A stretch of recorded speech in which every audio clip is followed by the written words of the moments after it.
মন কৰা হ'ল ৰ এইবাৰ কি কৰিছে ক'ত চাওচোন এই আপিটোই কি কৰিছে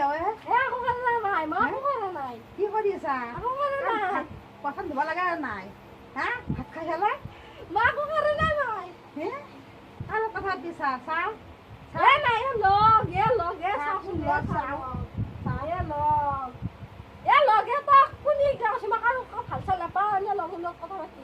হয় নেকি